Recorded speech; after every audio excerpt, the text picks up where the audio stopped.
একদিন টুনি পাখি একটি বড় মাছ নিয়ে বাড়ি ফিরছিল। আর সে যেই রাস্তা দিয়ে বাড়ি ফিরছিল সেই রাস্তার মাঝে পড়তো একটি ভয়ানক পুকুর। আর সেই পুকুরে বাস করত একটি ভয়ঙ্কর ডাইনি।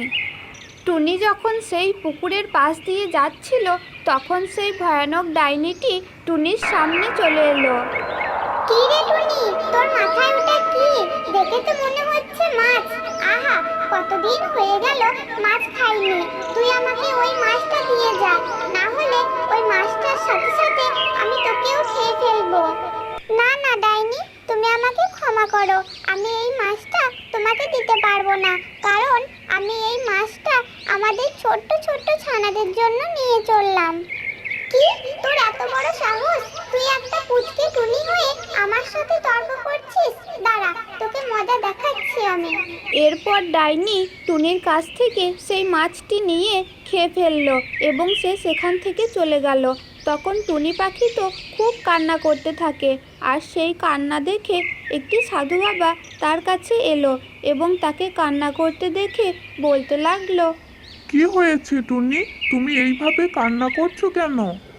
সাধু বাবা, আসলে আমি আমার বাচ্চাদের জন্য একটি মাছ নিয়ে যাচ্ছিলাম, আর ঠিক তখনই এই পুকুর থেকে একটি ডাইনি বেরিয়ে এসে আমার মাছটি নিয়ে পালিয়ে গেল। এখন আমি কি করব?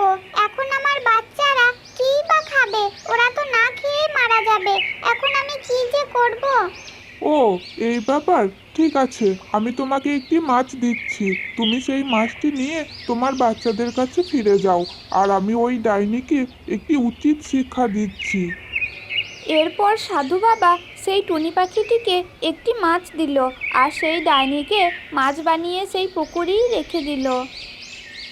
তো বন্ধুরা, আমাদের এই ভিডিওটি তোমাদের কেমন লাগলো? যদি ভালো লাগে তাহলে অবশ্যই চ্যানেলটাকে একটি সাবস্ক্রাইব করে দেবে এবং একটি লাইক করে দেবে। ধন্যবাদ সকলকে।